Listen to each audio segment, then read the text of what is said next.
Shivchi kamayim kamayim libe Enoichach b'nei Hashem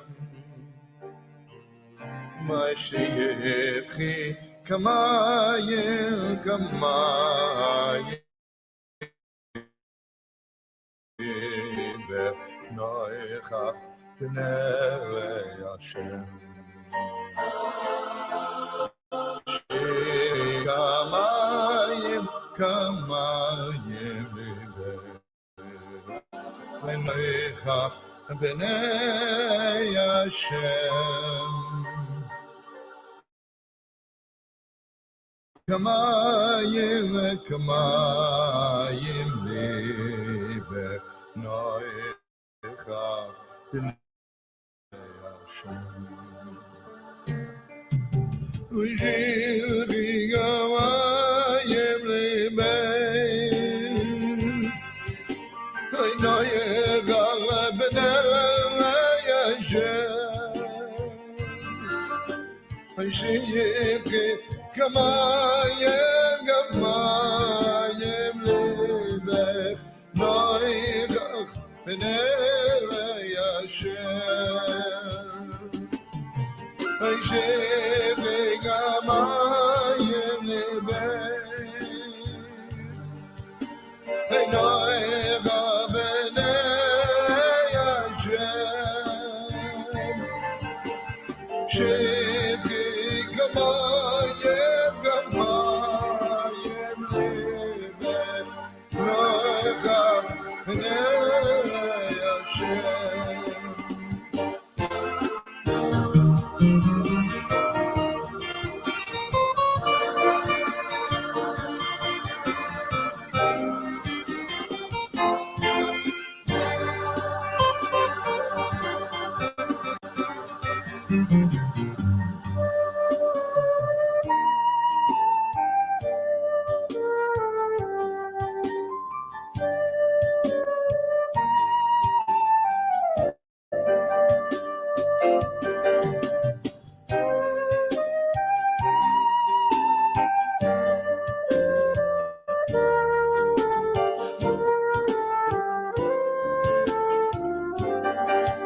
Kamayem, kamayem lebeh noichach b'nei Hashem.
Okay, Shabbat Shalom, everybody. Shabbat Shalom. This is Melech Ben Yaakov, the World Alliance of Qara'im, and we are starting this week's Torah study. Let me first, hey, Shabbat Shalom, Tsuriel, Shabbat Shalom, Marianana, Miknana. Let me start with a sound check. How is the sound? I think maybe the internet is a little bit spotty. I may have to switch over to another internet. So just tell me, can you hear me? Can you see me? Let's just start off with a sound check. Tell me how you guys are perceiving this on the other side. Anybody? Let me know. Is it coming in good? Is it breaking up? I think I might try to go to another internet. Hold on a second, please.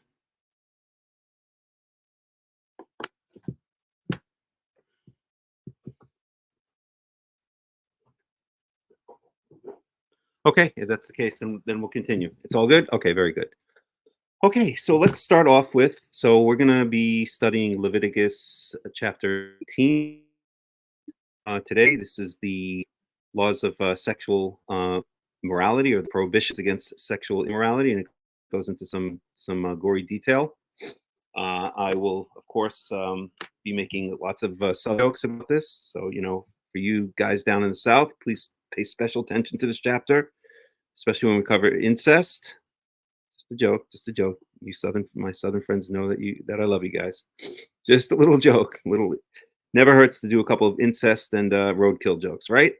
We do the roadkill jokes when we get to nivel and trefa, which means animals that are either die on their own or that are killed by other animals. And of course, we have to do some jokes when we get to the topic of incest, right? It wouldn't be a fun World Alliance of Qara'im study otherwise, wouldn't it? Would it?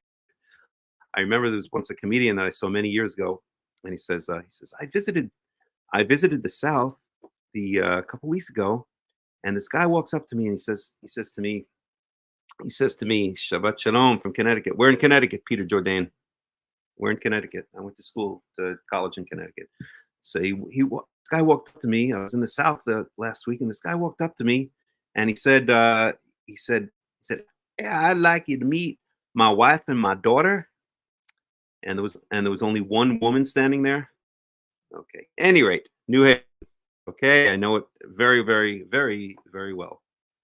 Unfortunately, no, New Haven's a lovely town. Parts of it. Anywho, Okay. Welcome, Peter. Welcome. All right. Okay. So to get a little bit serious, let's talk about the first topic, which is the progress uh, on uh, on the World Alliance of Qara'im community, the first community that I'd like to set up, and think I have come to a conclusion as to where I think this should be. And remember, I was considering three possible places. One was Takoa, which is a yeshuv. I think I broke up. Which is a settlement or yeshuv outside of Jerusalem in Yehuda Shomron in the what they call the West Bank. And of course, there are advantages and disadvantages to every single one of those places. The second one was around the hills of Jerusalem, centered around a place called Ma'aleh Hamisha, which is about 20 minutes outside of Jerusalem in beautiful forested hills. And it's a very, very nice area. Good. I might switch over to another internet, but we'll leave it like this for now. If things start getting weird, just let me know. Which is a very kind of hilly and wooded area. God, I really hate this background stuff. They don't do it very well. Which is a very hilly and wooded area around. Maybe let's see how we can do this. Should I just turn off this virtual background? It's really, what if I just do blur? Does that make it better? Did it do it any better if it's blur? Okay, let's try blur. Okay. I think we do this one a little bit. Yeah, but that looks stupid. It's not good lighting behind me. All right, hold on a second. Let's try this again. God, I really need an engineer. All right, let's try this one more time. Settings, virtual background. All right, let's go for this. This one usually works a little bit better for some reason. Okay, so anywho, right. So the second one was around Ma'aleh Hamisha, which is about 20 minutes outside of Jerusalem. And the advantage there is it's close to Jerusalem, but it is, my God, this virtual background is really, how about if I go back here? How about if I go back here? Jeez. All right. You'll just have to see my face kind of breaking up. So the second one was around Ma'aleh Hamisha, which is it's a kibbutz about 20 minutes outside of Jerusalem.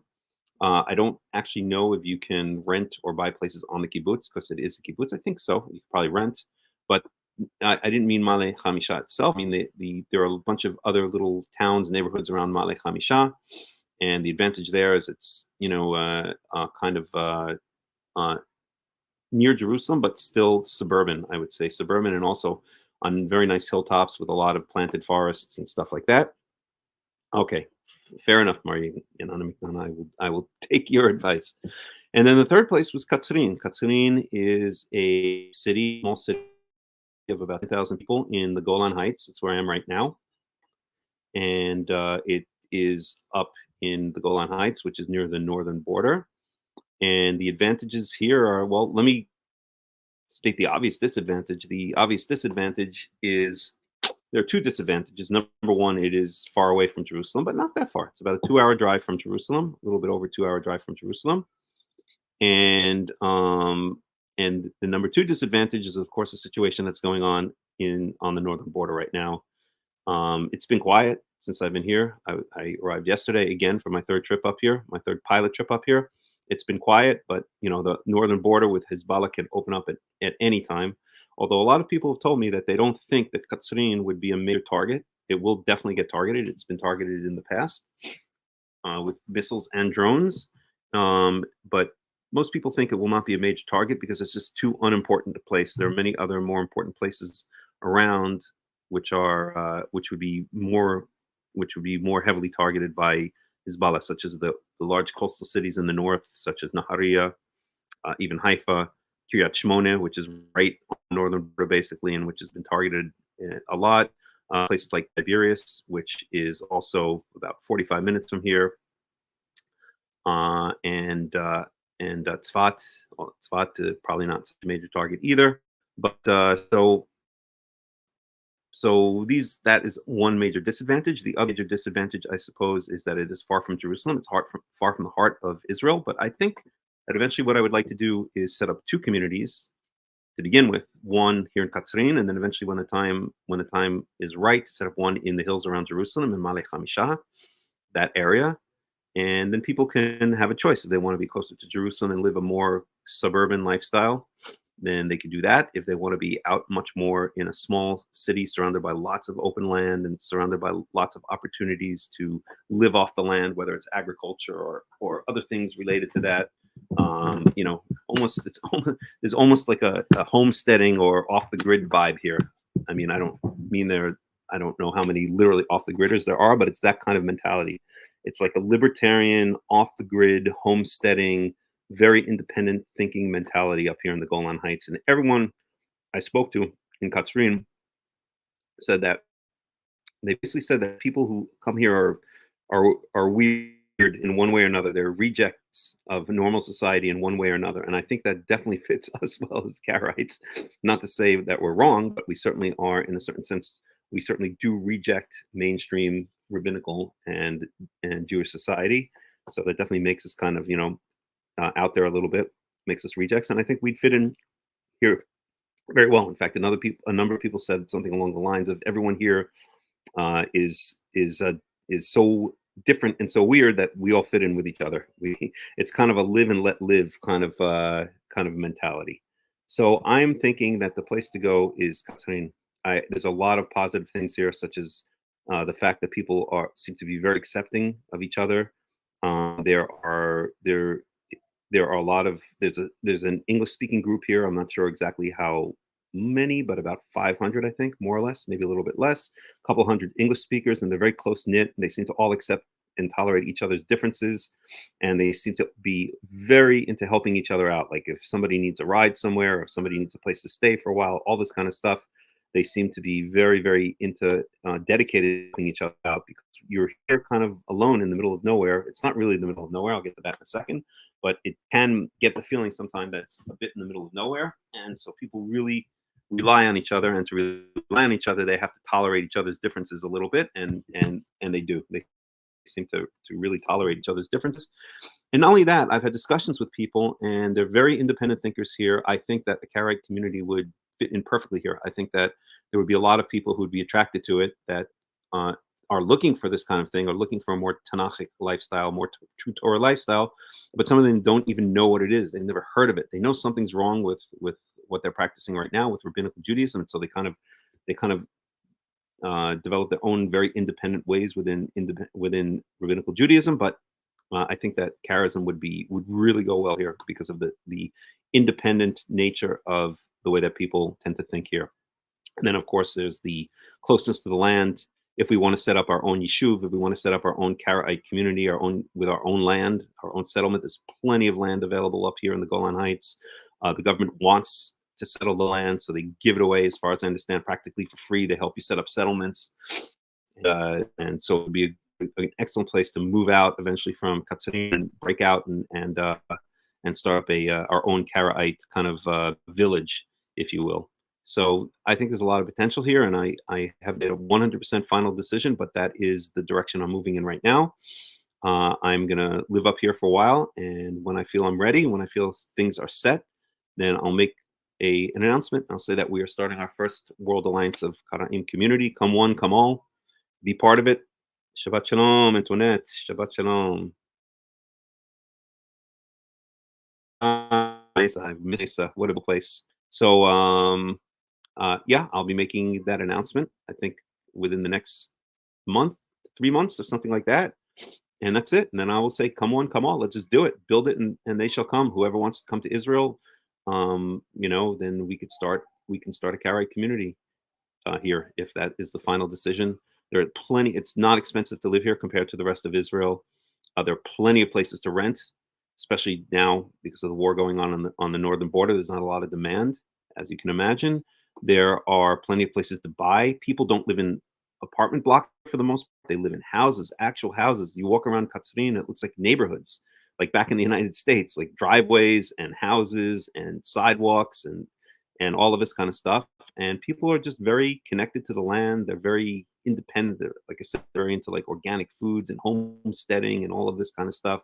That seems to be the mentality here. Very, very independent kind of thinkers who are close to the land. So I think this works perfectly for what we would want as a Karaite community, and I'm heavily leaning in this direction. And I will keep people updated. And that's it. If this is a decision, then like I said, I'll just announce we're starting the community, and we'll just work it out from there. People hopefully will start coming, and we'll figure out. We don't need a specific place, although the city government will give away places. Like if we want a synagogue, a gathering place for our community, they will give away places or build. Sometimes it's empty bomb shelters that they give, but they will give meeting places, synagogues to communities. And like I said, there's plenty of land around here and all of this kind of stuff. So that is the direction I'm heading, and let's see where it all goes. And we'll just play it step by step, and play it by ear, and hopefully Be'ezrat Yahweh, with the help of Yahweh. Okay, so that is the update there. Let's see if there's anything else I'd like to say. It has been quite daunting and harrowing to make this decision, and I haven't fully made the decision yet, but it's caused a lot of, shall we say, confusion and instability in my own mind while I was just racking my brain, praying, meditating. All of my close friends know exactly what I've been going through over the past couple months, trying to figure out where God wants me to be, where Yahweh wants me to be, because this decision, I feel, is not only for myself, but it's for a community, our future community as Karaites. And so it's been not an easy decision. It's been very, very difficult on my personal life, and because that instability that it causes has cost me a lot of practical and I would say emotional. No, that's not the right word. I don't know. Spiritual / emotional / practical problems trying to figure that out. But I feel very comfortable with this decision that I'm leaning towards, which is Katzri, and I think it's the right decision, not just for myself, but for a Karaite community. Am I a Jew? I believe so. Last time I checked, I was young P. So I will keep you updated. All right. What else do I have to say? I guess I want to talk a little bit about. I can't say I'm out of the woods yet in terms of this crisis that I've been going through over the past couple of months. I trace my lineage back to King David. Oh, wow, nice. And this kind of crisis that I've been going through for the past couple of months, and I can't say I'm out of the woods yet. But this crisis is involved trying to figure out where God wants me to be in the land of Israel. And I want to talk about some things that I've learned. So things that I knew before and forgot and had to relearn and then forget again and then relearn, because we're going through crisis, when we're going through a difficult time, it's very difficult to remember some of these things. And so right now, as I'm sitting here, it's good. My mind is settled. And I realized that it just disappeared and we're back, that Yahweh, if you turn to him with prayer and meditation and heart to him and say to him or cry out to him and tell him, listen, Yahweh, this is beyond me. This is beyond my ability to deal with. I need your help. I need you to show me the path. I can't do this by myself. I need your help, and I need your input, and I need your direction, and I need you to take me by the hand and show me where I need to go or what I need to do. Then this is what we, as people who have faith in Yahweh, this is what we need to do. This is what we need to do. We need to cry out to Yahweh, and we need to understand that He is there to help us. He wants to help us. He wants to give us a good life. He wants to prosper us, not hurt us. He wants to help us, not hurt us. He wants to make our dreams come true more than we ever imagined our dreams would come true. And it's very important, I think, to remember that when we're in a time of crisis, we have to call out to Him. We have to pour out our hearts to Him. We have to call out to Him. We have to ask Him for help, and we have to admit that we are in a position at a given time that we just cannot handle this on our own. This is just above and beyond our ability to handle. And I've seen this many times in my life, and I've seen this many times, I would say, in the past year, especially the past half year, where I felt I was in a situation mostly regarding getting out of my previous living situation. I was in Portugal for 4 years and coming to Israel, and now trying to find the right place in Israel to live. Again, not just for myself, but trying to think ahead for what would be best for a Karaite community. And there were many times during this journey, and I'm sure there will still be other times in the coming weeks, months, maybe even years, where I will be in the same situation where I'm just going to have to say, listen, this is above and beyond my ability to deal with on my own. I need to cry out to you, God. I need to cry out to you, Yahweh. You please have to take charge here, and you have to show me the way, because I just can't do it on my own. My mind is too confused. The answers are not clear. I don't have clarity. I don't see the direction. I see what I have to do. I'm going around in circles. I feel confused. I feel lost. I feel overwhelmed. I feel hopeless, like there's no light at the end of the tunnel, and I just can't do this by myself. And this is when we have to cry out to Yahweh. We have to tell him. We have to admit that that situation we're in is above and beyond our ability to deal with. And yeah, I know, Antoinette. We've all experienced it, right?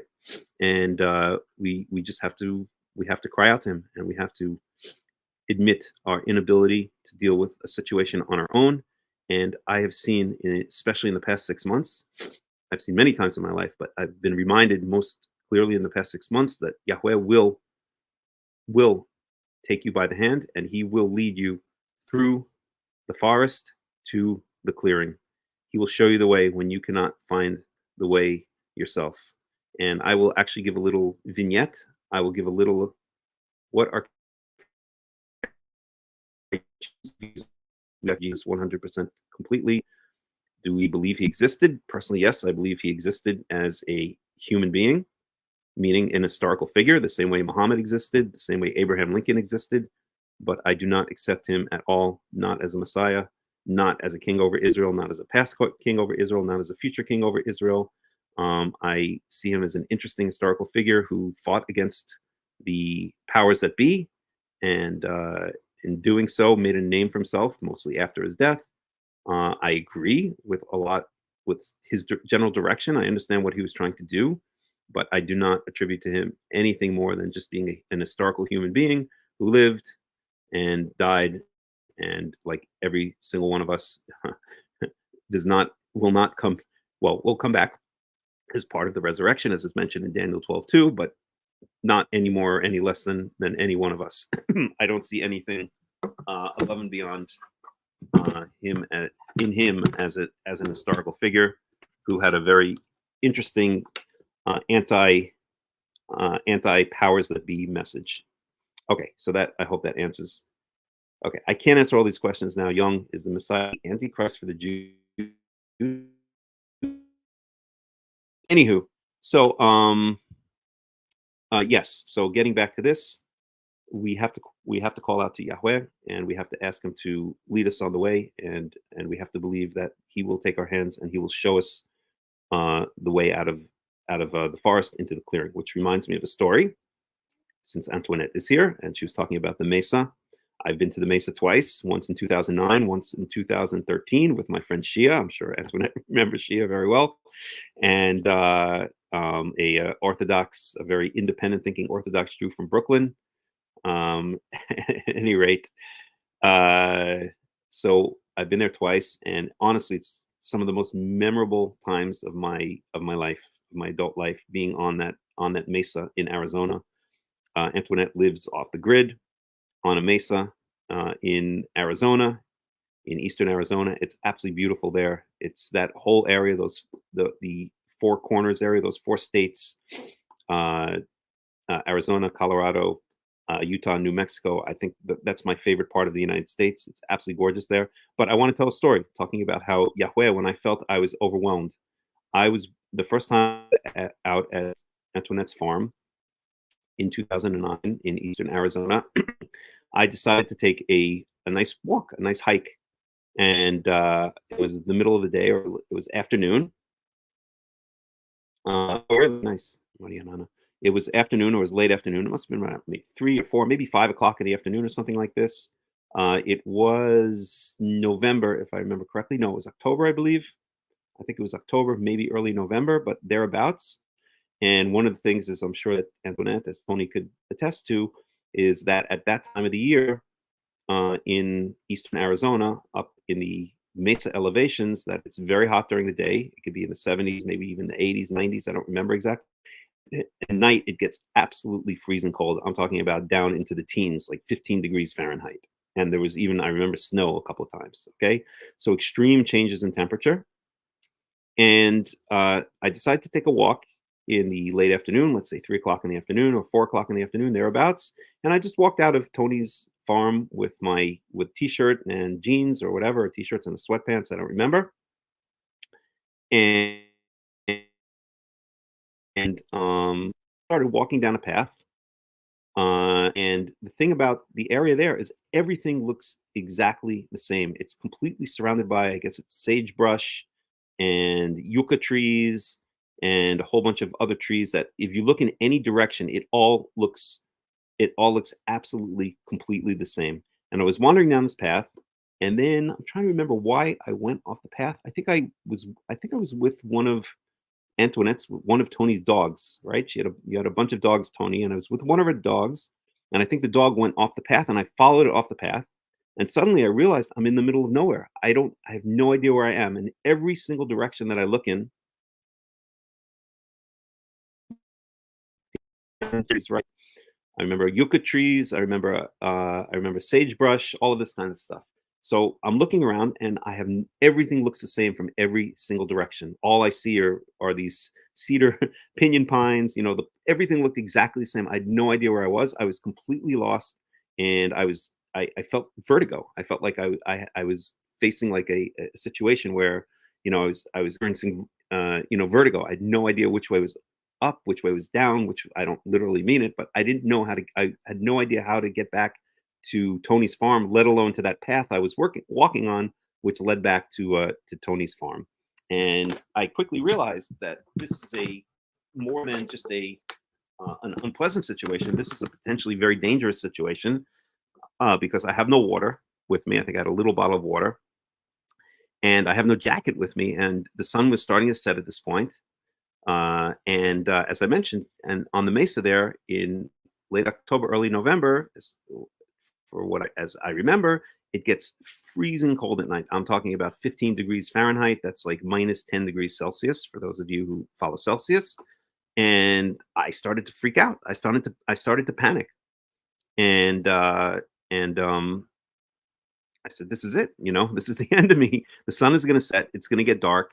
I'm going to be here in a t-shirt. It's going to be 15 degrees out. I have no shelter. I have no water. I have no nothing. I don't have any equipment to start a fire. Nothing. That's the end of me, right?" And my first reaction was just to start running around like a chicken without my head to find the path. And luckily I stopped myself. I said, "No, if I do that, I'm only going to go deeper into the woods. I'm only going to get lost more. And that for sure is going to be the end of me." And I didn't have a cell phone. I didn't have anything on me, right? So I stopped. I luckily caught myself, and I remember I just sat down. I kind of composed myself, and I prayed to Yahweh. I said, "Yahweh, please, I don't know what to do here. Please get me out of this situation. This is a very dangerous situation. I need help. This is above and beyond my ability to deal with. Please help me. Please get me out of the situation." And then the idea came to me, which is the right idea if you're ever in this situation, but I hadn't read a lot of survival books or anything like that. It just came to me out of my own head. I said, "Listen, I'm not far from this path. Okay. I don't know where the path is, but I know I'm not far. I only follow the dog off into the woods for maybe a minute, 2 minutes at the most. So wherever I am, that path is not far. Okay. So this is what I'm going to do. Okay. If I walk in the 4 different directions, okay, if I walk one direction, then I'll eventually hit the path. And if that's not the right direction, then if I turn 90-degree angle, if I go back to my starting point, turn a 90-degree angle and walk in that direction for a minute or two, I will see the path. And if I don't see it then, if I go again 90 degrees, then I'll eventually see the path." So in other words, I'll start at a single point. I'll keep an eye on that point. I put a boulder there on this point so I can see it. And I walked in a particular direction. I traced it out actually for a little while for a couple of footsteps with my feet, so I knew exactly which direction I was walking in. And I walked for a minute or two, very slowly, very carefully, keeping an eye on my starting point and looking very carefully for the path because it was a thin path between the woods. It was very hard to see; you could miss it very easily. And then, and so I walked in the first direction for a minute or two. I didn't see the path anywhere. I turned right back around 180 degrees, walked right back to the starting point, and now I turned 90 degrees. Okay, so I made like a 90-degree turn. So let's say that first direction was south. I'm just making it up. I don't know exactly what direction it was. Now I made a 90-degree turn. Now I went east, and I marked exactly which direction I was going by rubbing my shoes into the floor to mark the direction. I walked a minute or two, looking very carefully for the path. And if I didn't see it, then I turned back. And I think it was on the third time, then I went back and I turned 90 degrees again. So now I'm heading north. It wasn't really north, but I'm making it up to illustrate the point. I headed north, and I think it was on the third time where finally, after about a minute and a half, I realized this is it. This is the path. And I was back on the path, and I was able to follow the path back to Tony's farm, and all was well and good, and I ended up safe. But this was a situation where I felt completely overwhelmed. This was a situation where I felt that this is beyond my ability to solve. I don't know how to do it. I need your help, Yahweh. And I cried out to Yahweh.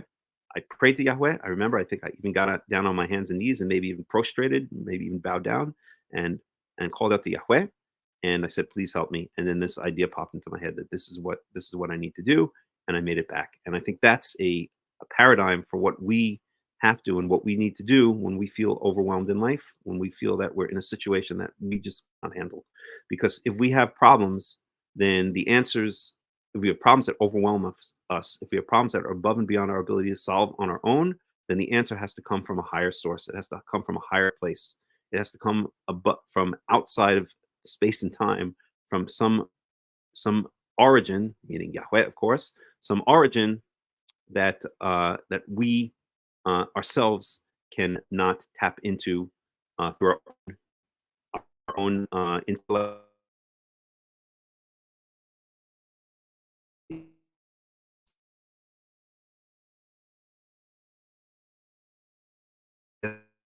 It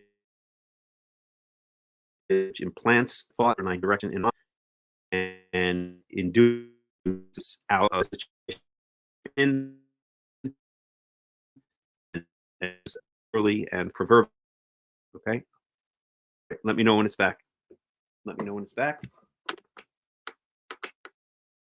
Are we good? Is the video back? Marianana, can you guys hear me okay?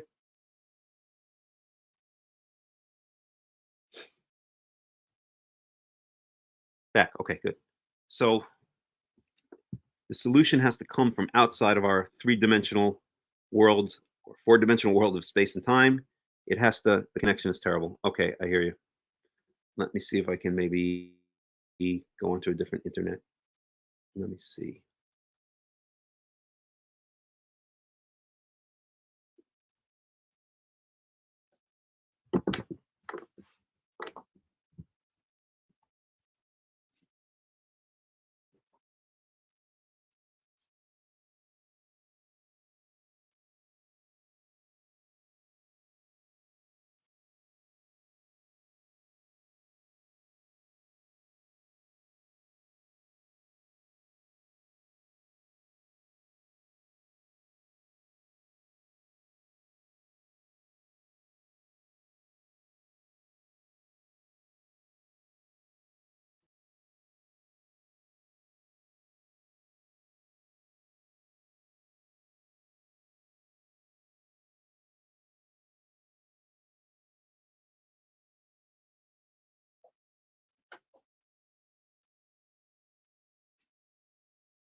All right. All right. Hold on a second here.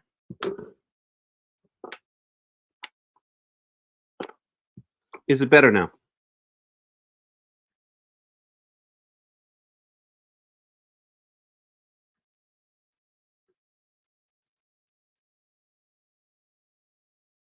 try another.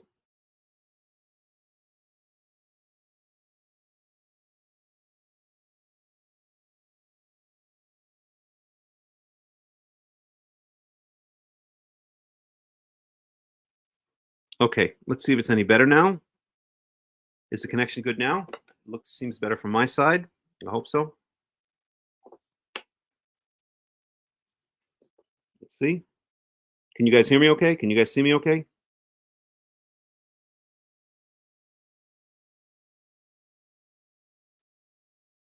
Okay, good. So yeah, and Antoinette says, Tony says, what you shared is the story of my life, up here alone on the mesa, always depending on Hashem for every big and little thing, trying to let go of myself and fall into Him. And that is it. That's what we need to do. He is there to help us. He loves us. He wants to help us. He wants to do good things for us and not bad things for us. And sometimes we think, especially if we had strict parents growing up, maybe, or strict teachers, maybe we think that Yahweh, that God hates us. He's out to get us. He's punish us for every little thing that we do wrong. He wants to hurt us. He wants to teach us a lesson. He's a strict, mean, teacher with a ruler who's gonna, who can't wait to just slap us across the wrist with that ruler.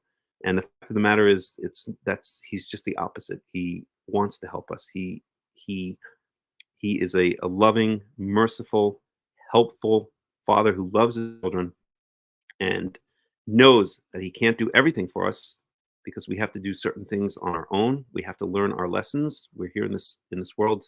This world is not it's not an amusement park. It's a classroom. As let's see, who did I hear say that?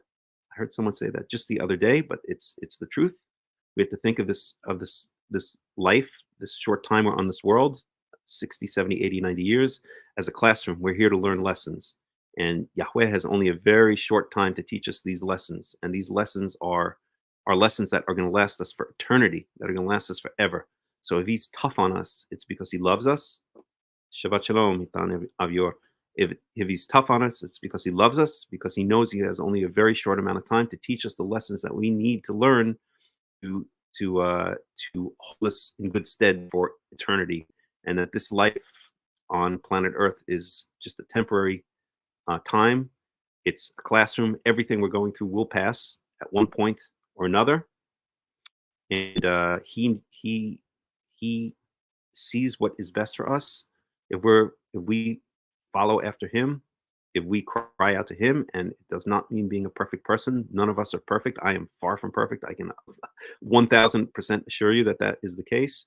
And yet, out of his mercy, out of his love for us, accepting us as we are, as long as he knows that we're trying our best, and maybe even sometimes if we're not trying our best, then out of his love for us, out of his fatherly love and a motherly love, since Yahweh kind of is the combination of father and mother into one, he is going to help us and teach us the lessons that we need to learn.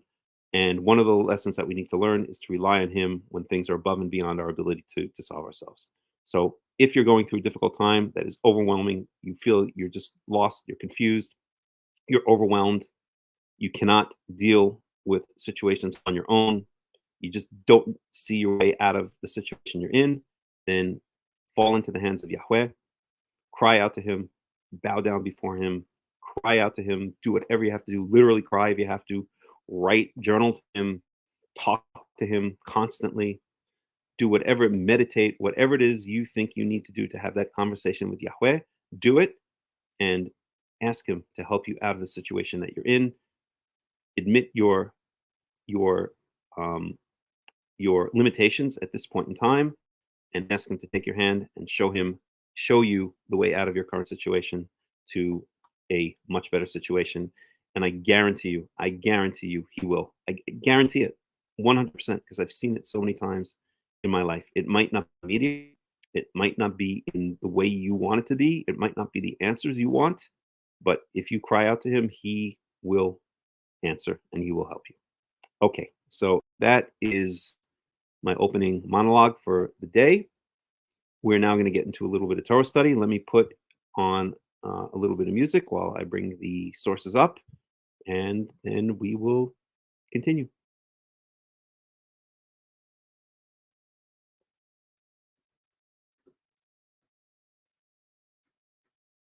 Just give me a second.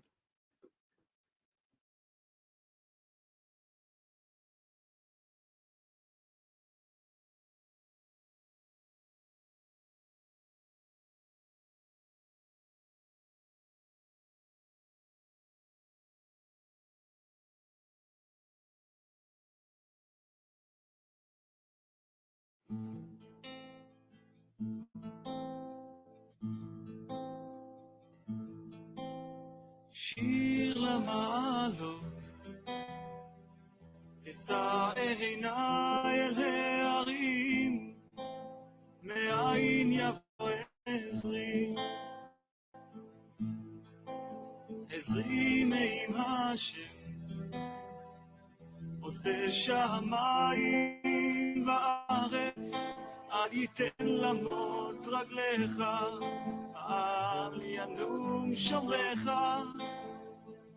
הנה לא ינום ולא יישן שומר ישראל, השם שומרך, השם צילך, על יד ימינך, יומם השמש לא יככה וירח בלילה, השם ישמורך מכל רע, ישמור את נפשך, השם ישמור צאתך ובואך, מעתה ועד עולם.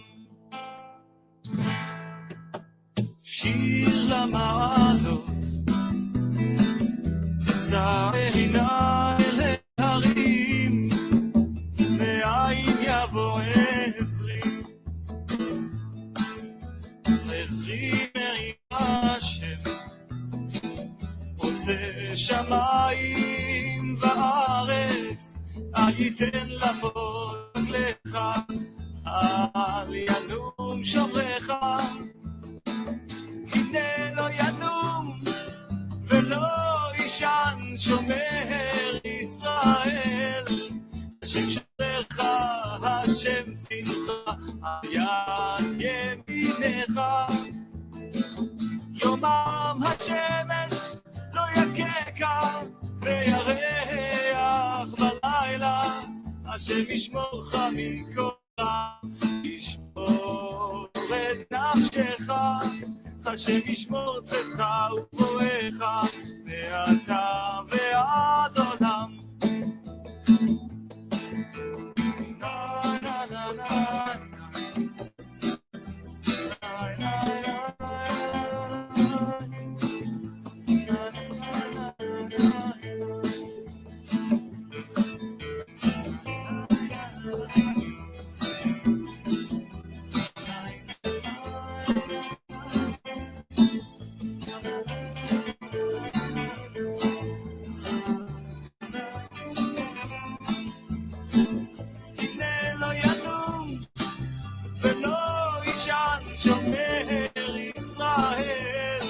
השם שומרך, השם צילך, על יד ימינך, יומם השמש לא יככה וירח בלילה, השם ישמורך מכל רע, ישמור את נפשך, השם ישמור צאתך ובואך, מעתה ועד עולם.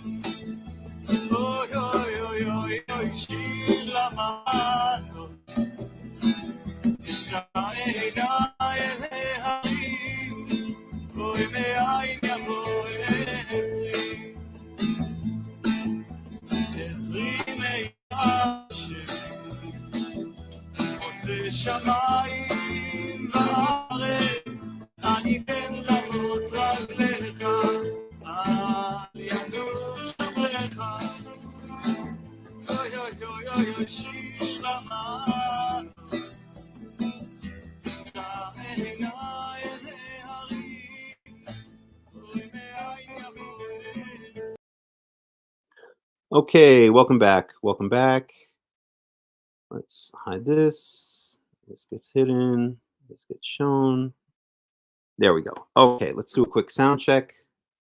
Sound and video check. Is everything looking good over there? Let me make sure I'm on the right network. I am. Should be good. Okay, you guys can see and hear me okay? Somebody let me know. Hello? Anybody? Just give me a Y. You can hear me okay? Marianana? McNana?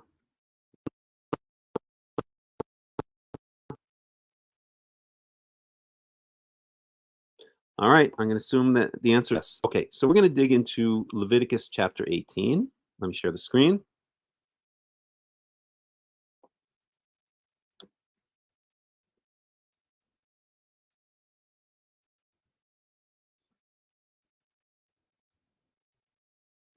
Okay, and Leviticus 18. Now, so we've gone through a lot of very, very esoteric stuff, very, as I like to call it, non-accessible stuff, or as sometimes I like to refer to it as Torah flyover country, parts of the Torah which are very obscure, which don't really make sense to us or don't really have any kind of touch points in this day and age. So the laws of the sacrifices, the laws of leprosy, what's usually translated as leprosy, the laws of entering into a state of ritual impurity and how to get out of a state of ritual impurity. These are all very kind of unaccessible things, and I think we reached the pinnacle of that when we studied the laws of leprosy, which were in chapter 14 and 15, was it? Yeah, 14 or 13 and 14. And then 15,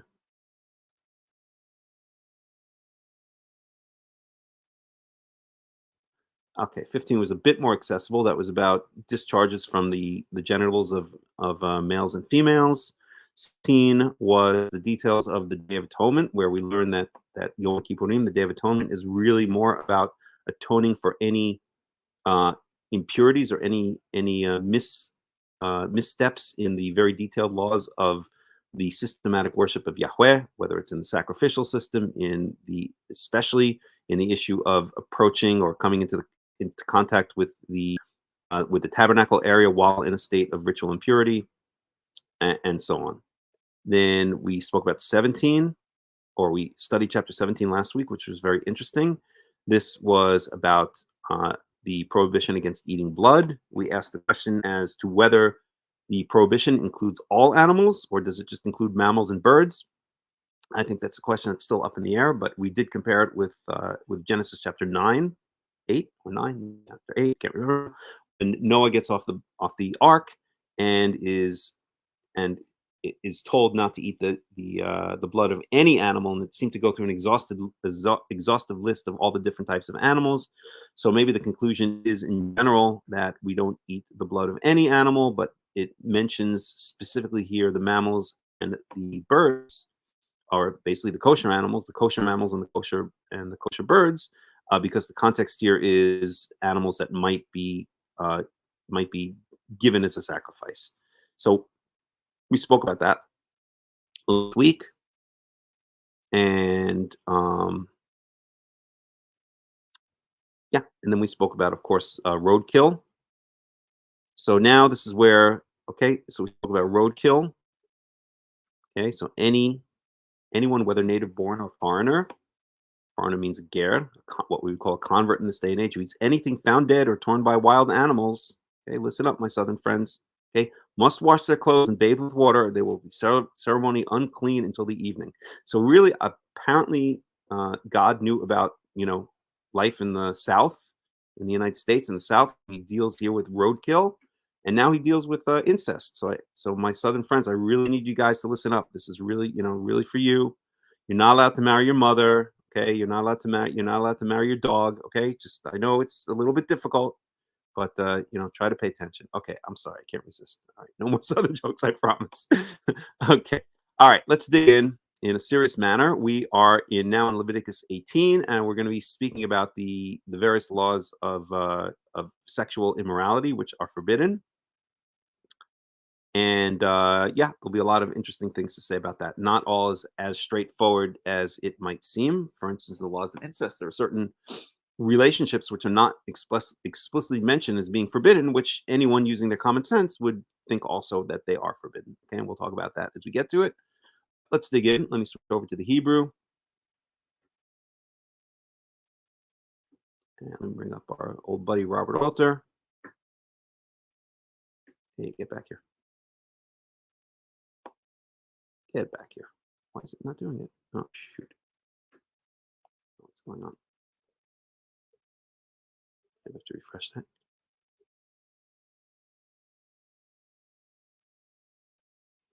One second, please.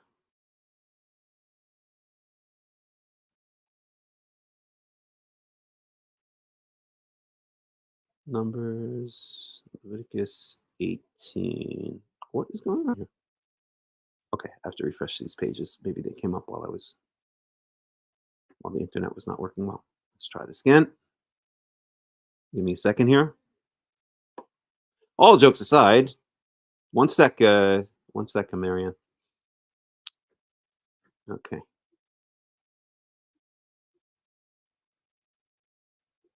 Okay. All right, let's try this again.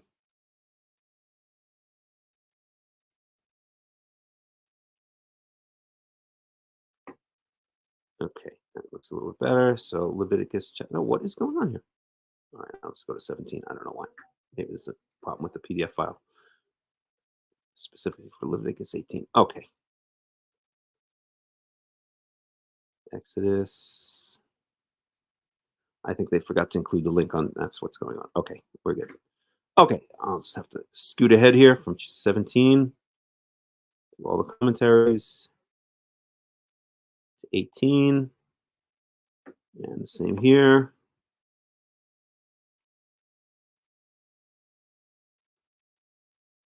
18. Okay, and let's get a little, just an introduction. We'll go to our buddy Robert Alter. Again, people who think that I just worship at the footstool of Robert Alter are incorrect. I just find his commentary very accessible, very interesting, very comprehensive, and like mostly accessible. And really, he really writes in a way that is understandable to whether you're more advanced in Torah, whether you're less advanced in Torah. He writes in a way that seems to be, that really speaks kind of in a way that people can understand. Okay.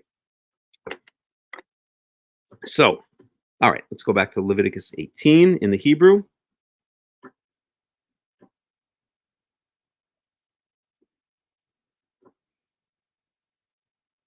Okay, so we're in Leviticus. So I'm gonna have to plug in again soon. So Leviticus chapter 18, verse 1. Yahweh and Moshe lemor. Notice this time that he's speaking to Moshe, not to Moshe, who's then to speak to Aaron, because this doesn't involve explicitly. We saw when we studied chapter 16, when it was the laws of Yom Kippurim, it said Yahweh spoke to Moses, and then Yahweh said to Moses, say to Aaron, and then gave all the laws of the ritual on Yom Kippurim, all the laws of gaining atonement for the tabernacle / temple. Okay, here there's no such thing because it doesn't explicitly involve the province of Aaron, of the Kohanim, which is the temple and the things dedicated to the temple, the sacrificial service, the issues of cleanliness or ritual cleanliness and uncleanliness, what we call the kutis. Okay, so this is now addressed to the general populace of Israel. Okay, verse 2. Daber el bnei Israel, v'amarta elehem ani Yahweh Elohechem, speak to the children of Israel, and say to them, I am Yahweh Elohechem. So this is a very typical introductory sentence. I am Yahweh Elohechem, and it usually is used when Yahweh really wants to remind us, like, you don't remember who's telling this, okay? It's me, okay? If I'm to mention my name and remind you that it's me telling you this, listen up. This is important stuff. And let's see what Robert Alter says about that. So I'm Yahweh your God, as elsewhere in the Torah. This declaration at the beginning or the end of a set of legal injunctions echoes the set form for royal proclamations in the ancient Near East and has a sense by the authority invested in me as your sovereign, I hereby enjoin you. Okay, good. I like that comment. Cool. Alrighty. So now we're in verse 3. כמעשה ארץ מצרים אשר ישבתם בה, לא תעשו. Let's go up to that. There's the etnach, the little wishbone thing that means it's kind of a semicolon, divides the verse into two versets, or I like to call them verselets because it sounds cooler. Okay, כמעשה ארץ מצרים אשר ישבתם בה, לא תעשו. Do not, I'm going to paraphrase here, don't imitate the Egyptians. You dwelt in Egypt. I don't want you to imitate the Egyptians. Okay?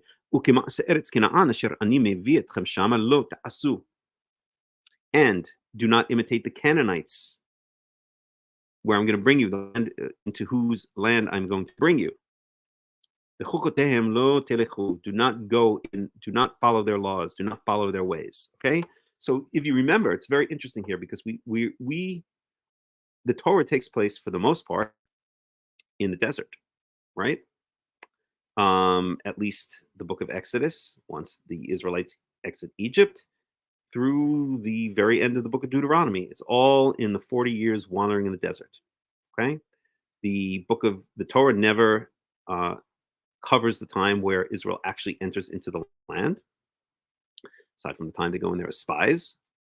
But it never covers the time when Israel enters into the land of Israel. It's only covered by the book of Joshua. We see that in the beginning of the book of Joshua, where the Israelites they cross. Joshua leads the Israelites across the Jordan River. The Jordan River splits, just like the Red Sea did when they exited Egypt, and the Israelites cross the dry land in the Jordan River into a place called Gilgal. That was the first encampment, or that was the first arrival point. That was a landing pad for the Israelites in Israel. I visited Gilgal with a friend of mine a couple of years ago, in 2019, or what they believe is maybe the biblical Gilgal, and it's right there near the Jordan River. If you come to Israel, if you live in Israel, you can visit it yourself. It's an interesting place to see. Very dry. Okay, so at any rate, so this is being spoken. So all of these, so most of what the Torah speaks, the meat of the Torah speaks to the Israelites while they're in the desert. So they're in an intermediate place. They're in transition period, so to speak, right? It's like they're moving. They're out of Egypt, but they're not yet in Israel. They're in the desert. So they remember Egypt behind them, and they are looking forward to the land of Israel ahead of them. And so this is the perfect place to point out that while they're looking backwards and looking forwards, that they should not follow the ways of the people that they lived among for a couple of hundred years, and they should not follow the ways of the people that they're going to be going into whose land they're going to be going, and hopefully clearing them all out, which of course we know from the book of Joshua and other books that did not happen. The Israelites did not clear out all of the Canaanites, but this is the perfect time. It's almost like if you're, let's say, moving from one place to another place. Let's say you live in, I don't know, New Haven, Connecticut, and you're moving to, Greenwich, Connecticut, or something like that, right? And you're in the car, and your wife says to you, or your mother says to you, if you're a kid, says to you, listen, this is going to be a change. I don't want you to act the way people in New Haven did, because they are pretty weird. I know that firsthand. It's a strange town versus gown. It's a very college town where it's a problematic place for anyone who's ever lived there. And I don't want you to to get too caught up into the Greenwich, Connecticut lifestyle, which is all about opulence and mansions and huge amounts of money for the most part. I think Greenwich, Connecticut is, if it's not the richest zip code in the United States, then it's one of the top couple of richest zip codes in the United States. So listen, I don't want you to, I want you to forget your ways, or I don't want you to go back to the ways of New Haven living, and I don't want you to adopt the ways of this place, Greenwich, that we're going. I don't want you to become too materialistic, right? So that's kind of a silly example, but it illustrates the point that this is where Moses is speaking to the Israelites when they're in the desert. They're in between Egypt and Canaan, okay? Okay, in fact, they're much closer to Egypt right now because of the jump to the 40-year jump. Oops, I've got to plug in. The 40-year jump, the Torah basically jumps 40 years. It doesn't cover the 40 years, most of the 40 years in the desert. It jumps in the middle of Numbers to the Israelites being basically right outside of the land of Canaan in the plains of Moab. Here, they're still not. I don't remember the exact date, I have it all written down somewhere, but I'm not going to open that spreadsheet right now. But they're within the first year or two of having left Egypt. Okay, so Egypt is much more clear in their mind. Okay, let me read one or two more verses, then we'll take another break and I'll plug in. Verse 4, את משפטי תעשו, ואת חוקותי תשמרו ללכת בהם, אני יהוה אלוהיכם. So keep my judgments, or do my judgments, keep my laws, and in order to go in them, I am Yahweh Elohechem, I am Yahweh your God. So another reminder who's saying it here. So this is always a sign, as Robert also pointed out, this is always a sign that this is some important stuff. Hey, listen up. This is Yahweh talking, all right? It's me talking. Hey guys, listen up. This is me talking. Okay, that's basically what this verse says, or as Robert Alter pointed out, it's like the king making a proclamation by the power invested in me. Blah blah blah. Okay, so this is a listen up kind of thing, right? Hey, listen up. I have something really important I got to tell you. Okay, especially you people down in Georgia and Arkansas. I can't resist. I'm sorry. Stop. Bad Chacham. Bad Chacham. Bad Chacham. Okay, so right. Ani Yahweh Elohechem. שמעתם את חוקותיי ואת משפטיי אשר יעשה אותם האדם וחי בהם אני יהוה. So keep my laws and my judgments, because אשר יעשה אותם האדם וחי, because if you any man who keeps them will live by them. אני יהוה. Again, אני יהוה. Third time, I am God. I am Yahweh. Okay? So right. So what did I want to say? Yeah, I just want to point out again that the rabbis make a big deal of making a difference between shematim and chukotai and mishpatai. Keep my laws and my statutes or my judgments. The rabbis make a big deal out of trying to figure out what does the word chukotai mean? What does the word statutes really mean? Some chak or chok, which means engraved. Okay, I think even statutes, like statue. I think that's where the word statute comes from. I'd have to look it up. But it means like a law that's engraved in stone. And mishpatai means my judgments, like something that a judge may make. But honestly, in my strong opinion, is the Torah is not trying to make those miduyak, it's not trying to midayek, it's not trying to make those specific fine distinctions. It's using synonymous repetition to make emphasis. It's using words that are similar, that are basically close to synonyms, that are basically kind of synonyms, in order to, as we say every Torah study, that repetition means emphasis. So it's using words that are similar to each other in order to emphasize. Okay, it would be like saying something in English, I'll translate into English, keep all my laws and all my statutes, okay, or all my laws and all my judgments. Okay, what's the difference between a law and a judgment? Okay, we can sit here and try to pick apart the specific differences between a law and a judgment, and maybe there are, but I don't think, but when you read it as a flow, and the Torah is meant to be read as a flow, that's the way people read it and listened to it in readings out loud. The Torah, people did not own Torah scrolls. There were no printing presses. There was no internet on Torah on the internet right now.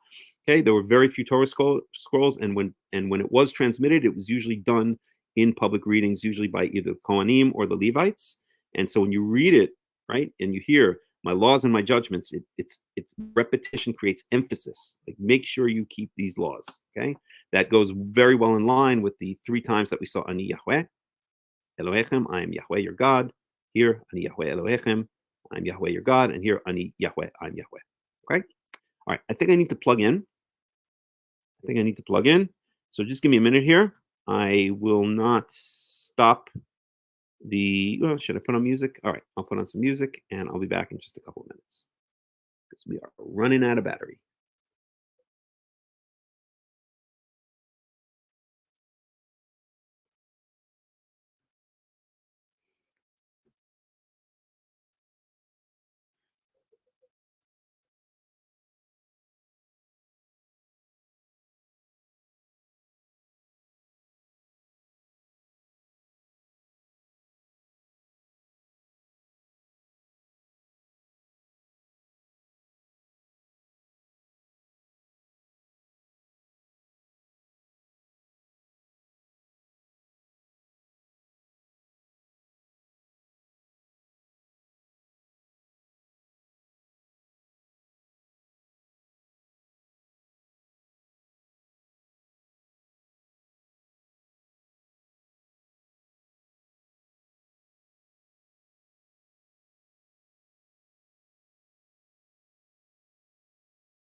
ישראל, השם שומרך, השם צילך, על יד ימינך.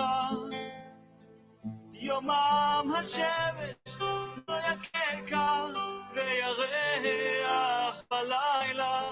השם ישמורך מכל רע, ישמור את נפשך.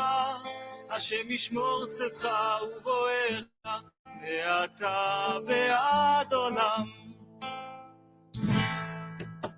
שיר למעלות, אשא עיני אל ההרים, מאין יבוא עזרי. עזרי מעם השם, עושה שמיים וארץ. אל ייתן למות רגליך, אל ינום יומך. הנה לא ינום ולא ישן שומר ישראל. השם שומרך, השם צילך, על יד ימינך. יומם השמש לא יככה, וירח בלילה. השם ישמורך מכל רע, ישמור את נפשך. השם ישמור צאתך ובואך, מעתה ועד עולם.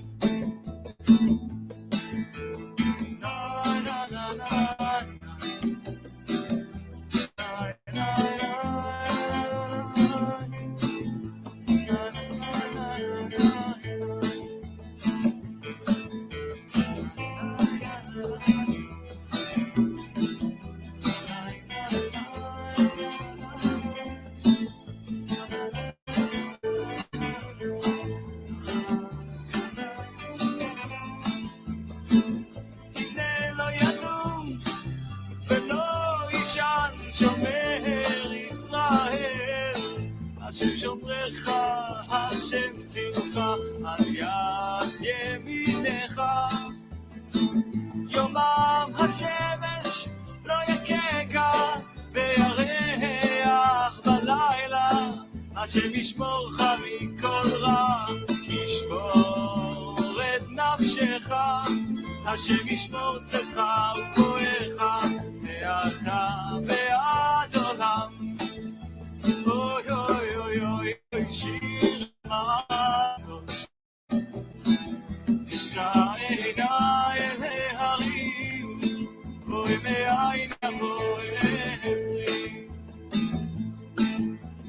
עזרי מעם השם, עושה שמיים וארץ. אל ייתן למות רגליך, אל ינום שומרך. אוי אוי אוי אוי אוי, שיר למעלות, אשא עיני.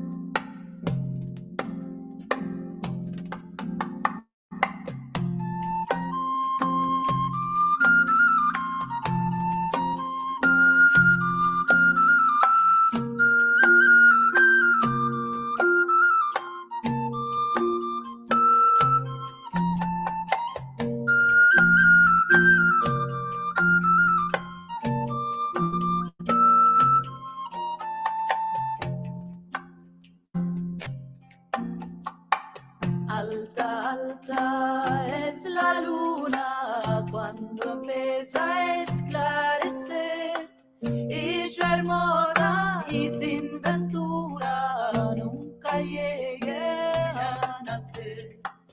Y yo hermosa y sin ventura nunca llegué a nacer. Mis ojos se hincharon de tanto mirar la mar, vapóricos van y vienen, letra para mí no hay. vapóricos van y vienen, letra para vino hay.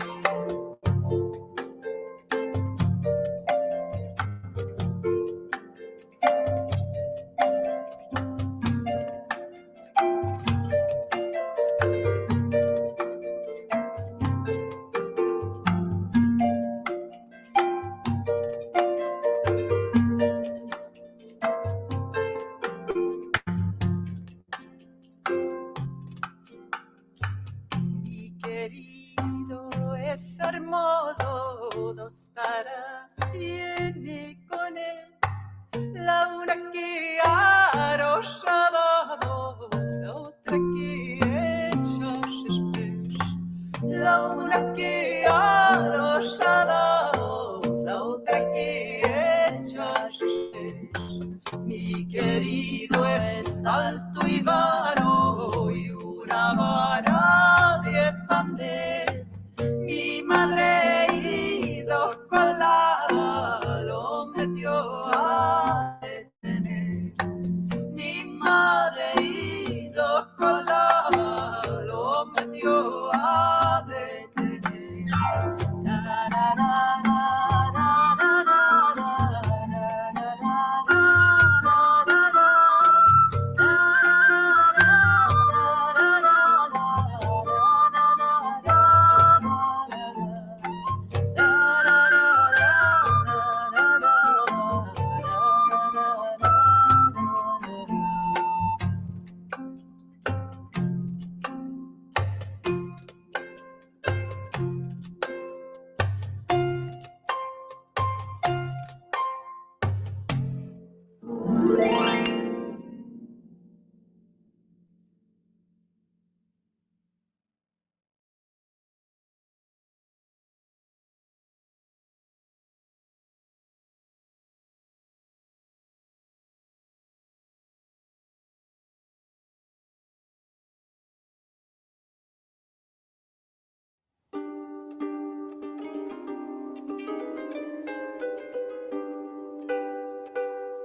Okay.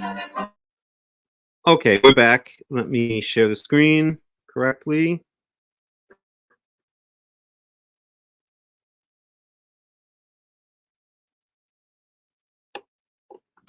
Okie dokie. There we go.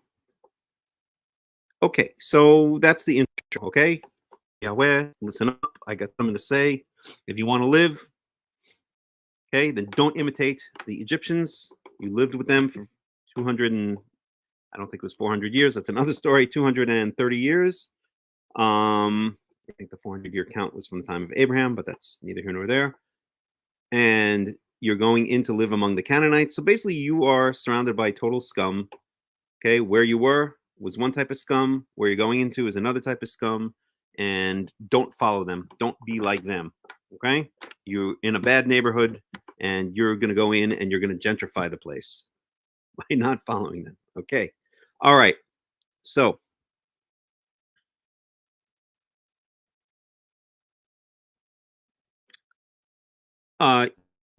we're in verse 6. So we're in Leviticus chapter 18, verse 6. Ish, ish. When we've seen this phrase before, ish, ish, it means each and every person. Again, it's an emphasis. Repetition meaning emphasis. So God, Yahweh is really trying to point out, like, this is, like, this is like really listen up time, okay? El kol she'er bisaro lo tikrevu, legalot ervoa ani Yahweh. So do not come to, they usually translate this as your nearest, your near kin. We'll talk about the phrase she'er bisaro in a second, but we'll translate it for now as nearest of kin.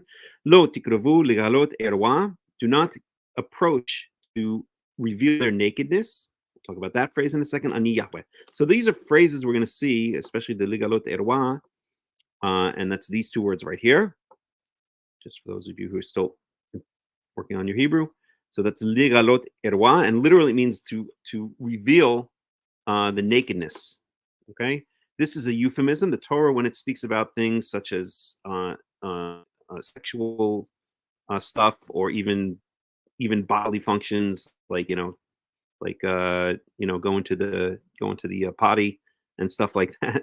See, that's a euphemism, right? So the Torah will generally use euphemisms, and we have to be aware of that. That the Torah, because it's trying to keep a certain level of decorum, will refer to things with euphemisms. There are times where it doesn't, when it wants to make a point, and it will be very gus. It will be very, what's the word in English for gus? It will be very, I can't think of the word in English. Hold on a second. Very blunt. It's not exactly the translation I was looking for, but close enough. Okay. But usually the Torah is not. The Tanakh is not going to be blunt. It's going to speak about things that you wouldn't speak about in polite society with euphemisms, because it is trying to keep a certain level of decorum, right? We know that, okay, there's this phenomenon now, I guess, I don't know if it was around back in when in the 1960s or 70s, but my parents were certainly never this way. But there's this, this phenomenon now, like teachers and parents, like they try to be, hold on, someone's trying to call, and let me just close. What's up? Like teachers and parents are trying to be cool now, so they'll use like the F word, they'll smoke pot with the kids, they'll smoke cigarettes with the kids, they're trying to be cool, you know what I mean? And there's a certain and I think that's really bad parenting. And when parents or teachers act like this, they think like, they're going to get in with the kids better by sinking to their level in a certain sense, but it doesn't. It actually breaks down the distance, the separation that authority figures sometimes need when they're trying to direct their charges, when they're trying to guide and direct their charges. And so the Torah, if it were to sink to the level of just cursing, basically, then I think that would reduce to a certain degree, to a large degree, the distance and authority that Yahweh needs when he's trying to point out laws that are important for us to keep for our own sake. And of course, this comes again in the context of Yahweh pointing out his name 3 times, who he is, and using repetition a number of times to say, really listen up, guys. I really need you to listen up here. Okay. So ligalot erwa literally means to reveal the nakedness, but it is a euphemism for sexual interaction, for having sex with, basically. And she'er basaro, so basaro means flesh. She'er, let's up this word for a second. So they translated here as, or we'll go to the BDB, flesh, perhaps originally the inner flesh full of blood next to the bones. So they translated here as flesh.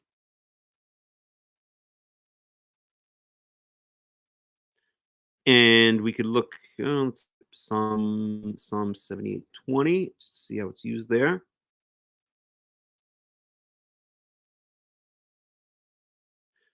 Hebrew on that one.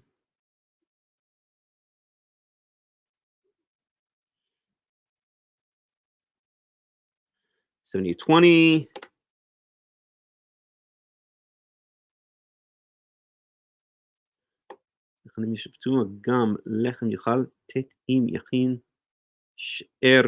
Okay, so this is okay. So behold, he struck the rock, and I guess this is speaking about Moses. We're not getting the context here, but it must be. And water flowed out of it. No, it must be speaking about God. And he judged. I'm sorry, not Ishpatu, Ishtofu. And the streams flowed, or here they translate it as overflowed. Hagam lechem yuchal tet. Can he not also give bread? Im yachin she'er la'amo, and also is very. It's hard to translate into English because the phraseology is very different in Hebrew, but we'll try our best here. Can he not only give bread but also prepare meat for his people? Okay, how do they translate it here?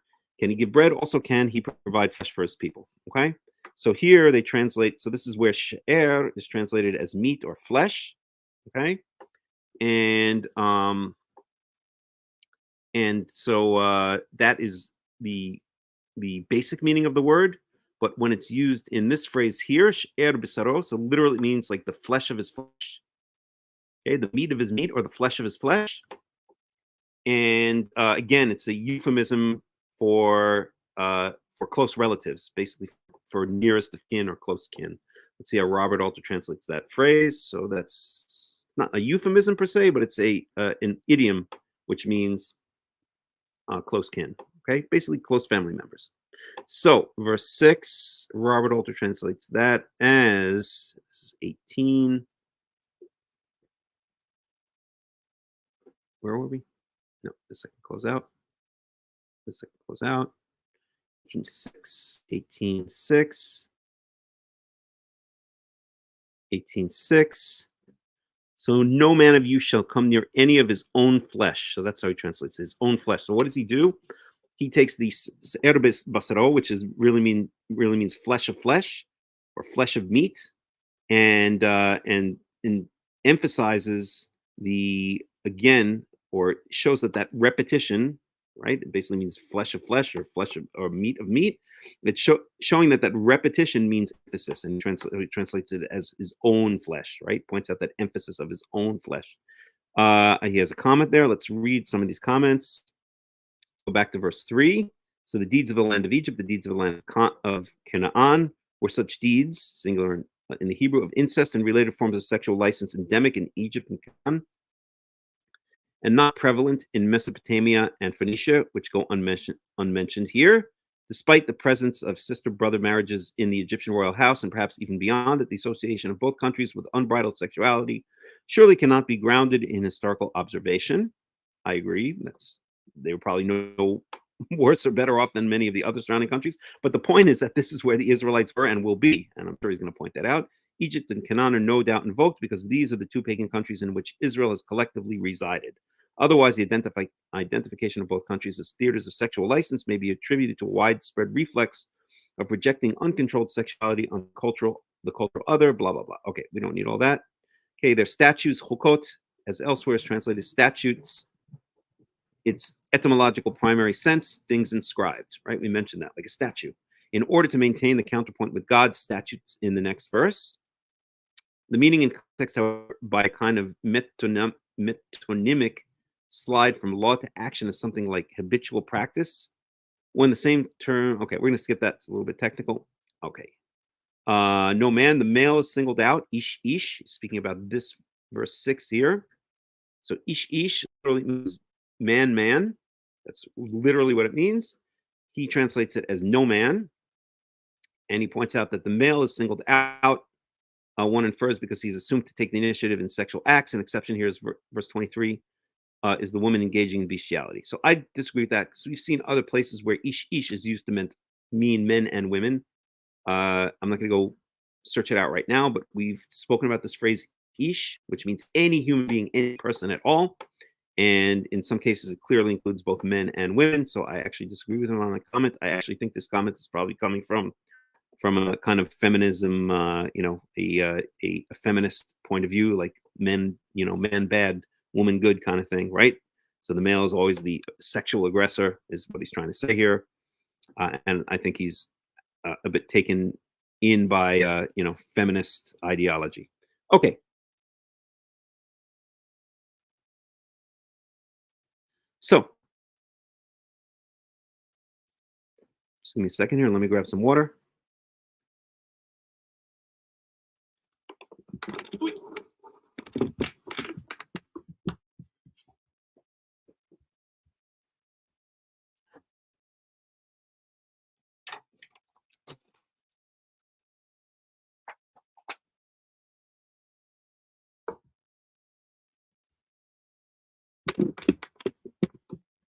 Okay. Some water?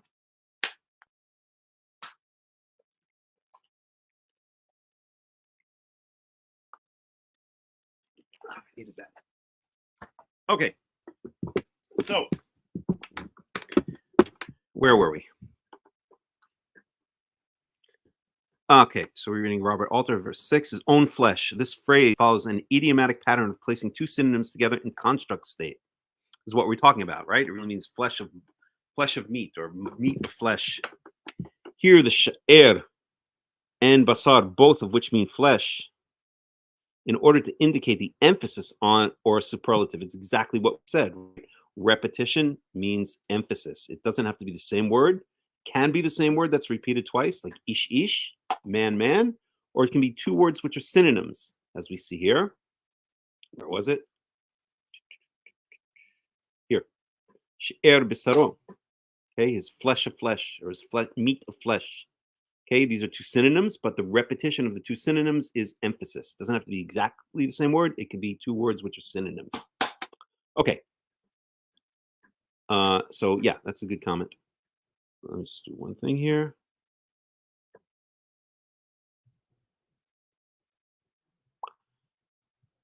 Okay, nakedness.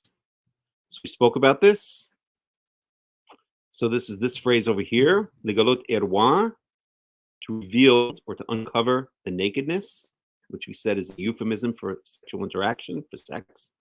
The Hebrew noun erwa transparently derives from a verbal root that means to be naked, but all its uses suggest either vulnerability, as in Joseph's words to his brothers, to see the land's nakedness you have come, or shamefulness.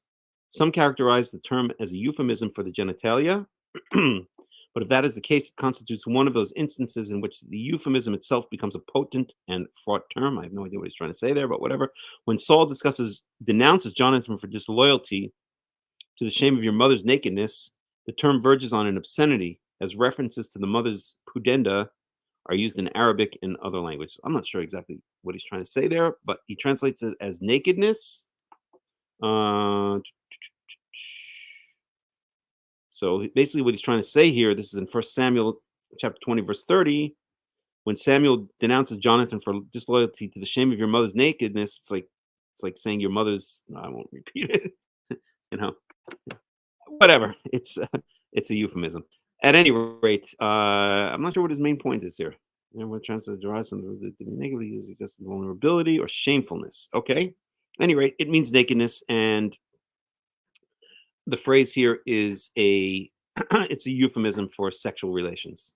Okay, to reveal the nakedness, and we see this really throughout the Torah, throughout the Tanakh. Okay, verse 7. Let's just check back in, see if there are any questions or comments. So verse 7, Erwat avicha wa erwat imcha lo tirale. Do not reveal the nakedness of your father, and do not reveal the nakedness of your mother. Ervat imcha lo tigale, imcha hi lo tigale erwata. She's your mother. You shall not reveal her nakedness. And again, nakedness means have sexual relations with. See how Robert Alter actually translates this? So it says, you shall not lay bare. So he translates it more literally.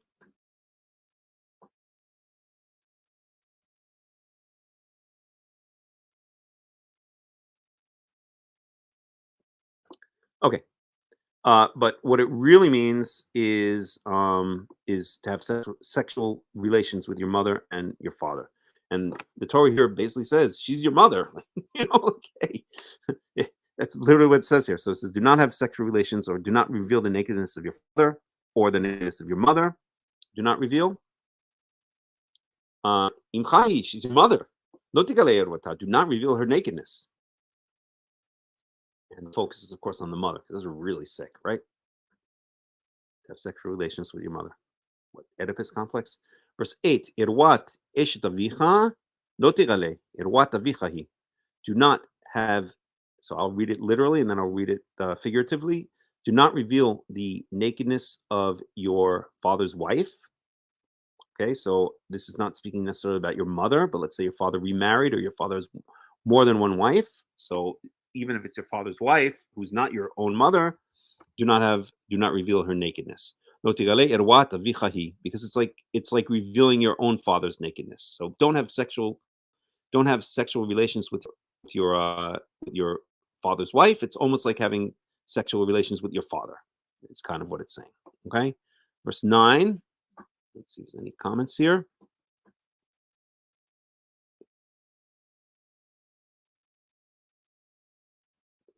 Sexual relations with him, she's taboo. Okay, so verse 7, Robert Alter says, although the Hebrew uses wow here, usually and, it is in this case the equivalent of an explanatory subordinate clause, as the next sentence makes clear.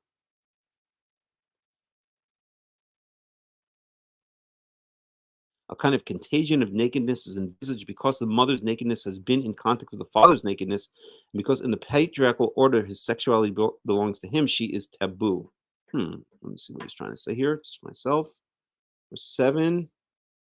Ervat avicha ervat imcha lo tirale. Chahi lo tirale ervata. And his comment is clear. Okay, I got it. I'm not going to reread it now. Your father's wife. So that's verse 1 right now. Especially given the circumstances of polygamy, one's father's wife would not necessarily be one's mother. Okay. Verse 9. So erwat achotcha bat avicha או בת אמך מולדת בית ומולדת חוץ לא תגלה ערוותן. So the nakedness, in other words, don't have sexual relations with your sister. Whether it's your father's daughter or your mother's daughter. So it doesn't even have to be a full sister, it can be a half sister. And this is very important when we have the story of Amnon and Tamar in the book of let's see, David. So it's got to be the book of 2 Samuel. Am I right? I think 2 Samuel. So Amnon and Tamar. So Amnon falls in love with his half sister Tamar, and ends up raping her. And then Amnon is later killed by. So Tamar is full sister, has the same mother and father as Avshalom, who then ends up killing Amnon. He invites all of these siblings to a banquet, and then ends up killing Amnon. So, yeah, you could look that up. It's in the second book of Samuel. Okay, imcha moledet bayit or moledet chutz. So whether she was born in the house or outside of the house, and I'll explain what that means in a second. Lo tigalei erwatam. Do not reveal their nakedness. Do not have sexual relations with them. So what does it mean, born out of the house or born in the house? So it could have been, let's say, from a previous marriage or something like that. It could have been, in other words, okay, so let's say, what would be an example? Let's say that we're talking about a divorce, okay? And your father has a daughter from a previous marriage and now your father divorced that previous wife and now marries your mother and has you as a child. And so you are born. So now this is a different household. It's a different household than the one where your sibling was born, right? I think that's what it means. And maybe we'll get some commentary on it. Verse 9. Okay. The naked of your sister, your father's daughter, your mother's daughter, born in your household or born outside. Let's see if there's any commentary on that. I don't think there is. No. But I think we get the idea, right? We could look it up a little bit more to see exactly what that means. But so basically, I guess the point of saying born in your household or born outside of your household is to say that it doesn't matter what the circumstances are. If it's a half sibling, you're not allowed to have sexual relations with him, her. Okay, so certainly if it's a full sibling, then you can't. Kal v'chomer, we could use that logic here, meaning obviously if a half sister is forbidden, then a full sister or a half sibling is forbidden, and obviously a full sibling is forbidden. That's not even mentioned here. Although it kind of is, because ervat eshet avicha lo tegale ervat avicha hi. I'm sorry, ervat achotcha bat avicha or bat imecha. So or could mean really, it's usually translated as or, but it could mean and or. So half siblings are completely forbidden, even if that half sibling comes from a completely different marriage. Okay, so let's say again, I believe this is the case. I'd have to look it up to see what other commentaries say. But let's say, okay, your father was married to someone named, I don't know, Joanne, up a name, and lived in California and had a daughter with her 20 years ago or 10 years ago. And then he divorced Joanne and then moved to New York and met your mother named, I don't know, Barbara, and had you, a male, then even though Joanne was born in a completely different household, in a completely different state, far away. It's about as far away as you can get from each other and still be half siblings. It doesn't matter. As long as you're half siblings, as long as you have a common parent, you're not allowed to have sexual relations. I think that's the point of saying whether it was born in the same household or outside of the same household.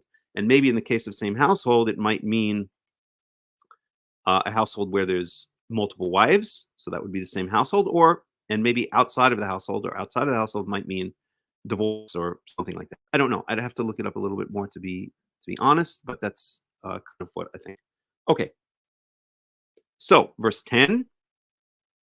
I think I'm going to stop soon because I want to go to the synagogue here in Katsarin. So verse 10, Erwat bat bincha or bat bitra lo tirale erwatan ki erwatcha hena. So do not have sexual relations. Do not reveal the nakedness of your son's daughter or your daughter's daughter. Ki ervatcha hena, because it's like revealing your own. It's like that's there. It literally says ki ervatcha hena. They are your own nakedness, right? It's like almost. I mean, how could we explain that in English? It's not like having sex with yourself, which I'm sure. Well, we won't go in that direction. But at any rate, yeah, it's like they're your own flesh and blood. They're your descendants. Okay, so it's like it's more than just a close of kin. It's like it's like having a sex. You could duplicate yourself and have sex with yourself. That's how close it is, I think, is what the Torah is trying to point out here. And these are talking about your grandkids, right? And clearly it's speaking about, this is addressed clearly to males, to men, because it says your son's daughter or your daughter's daughter. Okay, so this is addressing males. Again, that doesn't mean that a female can have relations with her grandkids. Okay, so her son's son or her daughter's son. It's not mentioned. So this is one of the interesting things I think about Leviticus 18, is that there are certain laws which are not mentioned, but you just have to use common sense. Okay, you have to kind of extrapolate. And here we could get into a whole big mess, which is, do we need the oral law to extrapolate? This is why we need the rabbis and we need the Talmud, etc. I don't think so. I think there's a certain logical common sense. We know that the Torah can't be completely exhaustive and list every single possible sexual relation. It lists a lot of them, and then I think there has to be a certain amount of common sense that's applied to fill in the missing blanks. If you want to call that an oral law, you can. It's not an oral law. It's filling in the missing information in a systematic and logical way.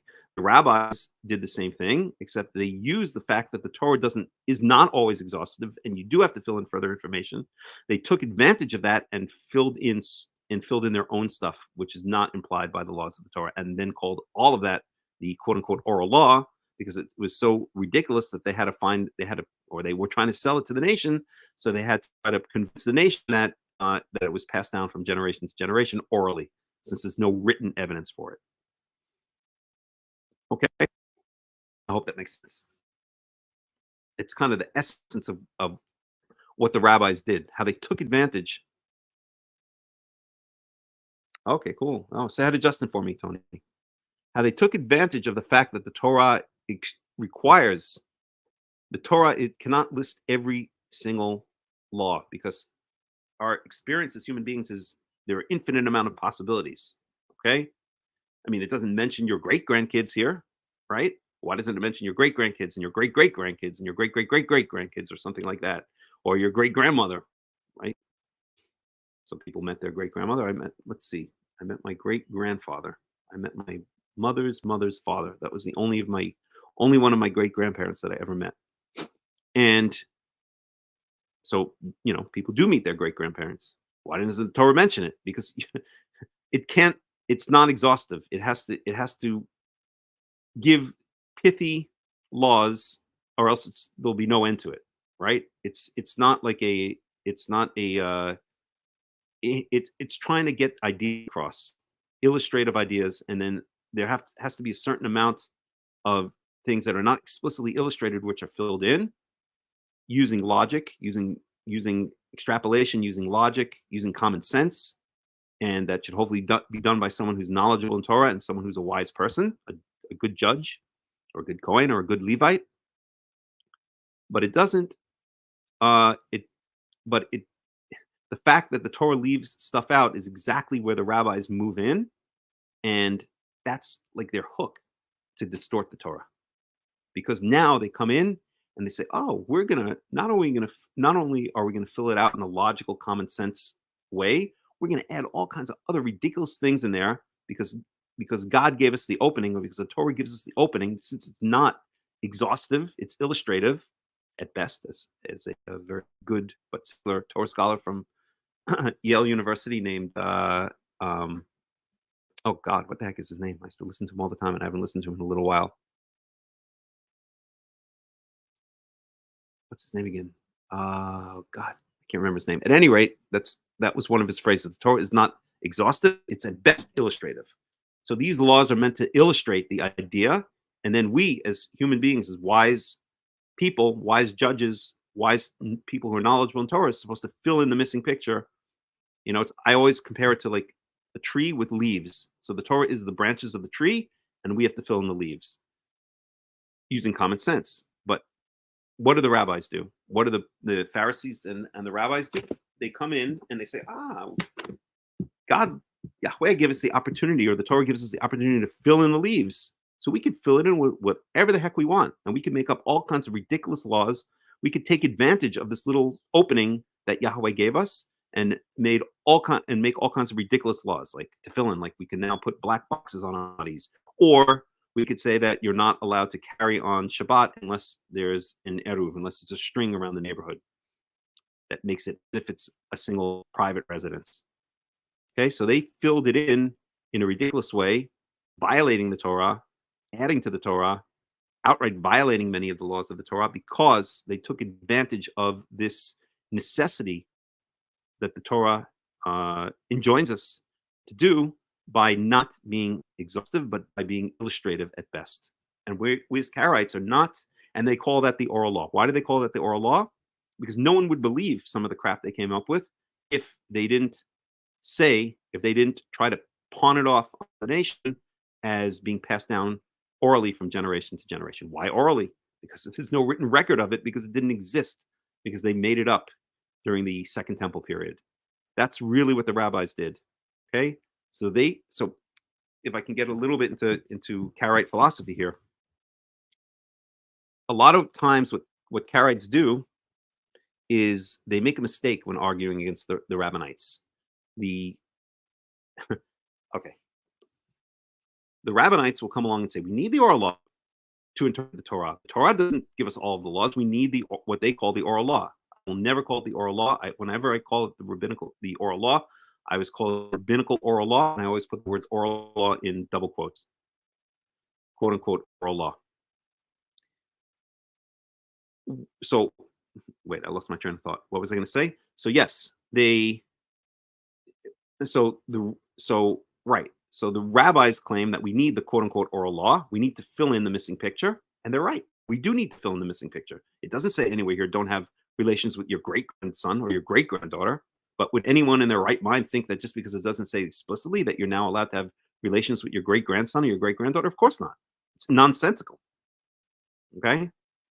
So we do have to fill in the missing picture. This is what and I will not call it an oral law. I'll call it filling in the missing picture. I will call it taking the laws in the Torah, which are illustrative, and fleshing them out. Just like a tree has branches and it has leaves. We have to add the leaves to the branches. The Torah is the branches, the written Torah is the branches. We have to add the leaves to make the full tree. But what do the rabbis do? The rabbis now, okay, I'm sorry, I already said that. Let me say something a little bit different. So what Karaites generally do is say, oh, no, that's not true. The Torah says everything. The written laws of the Torah are all there. We don't need any fleshing out. We don't need any oral law. That is incorrect. We do need fleshing out. We do need what the rabbis call an oral law. It's not a matter of whether we need it or not. It's a matter of how do we do it?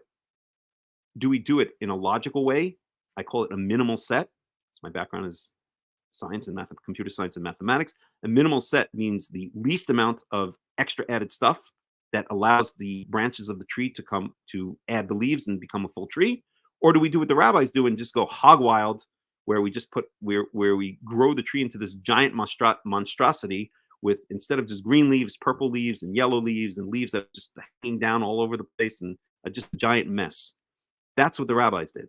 Okay. So when the rabbis say the Karaites, you need an oral law, I always say, you're right. You're 100% right. We do need what you call an oral law. We do need to take these illustrative written laws and flesh them out to make a full, to be able to get the fullness of every possibility, of every potential possibility that human beings might encounter, or human beings might do, and be able to understand it and judge it correctly. That's the role of judges. That's the role of the shofet, the judge. It's supposed to be a wise, God-fearing person. Okay.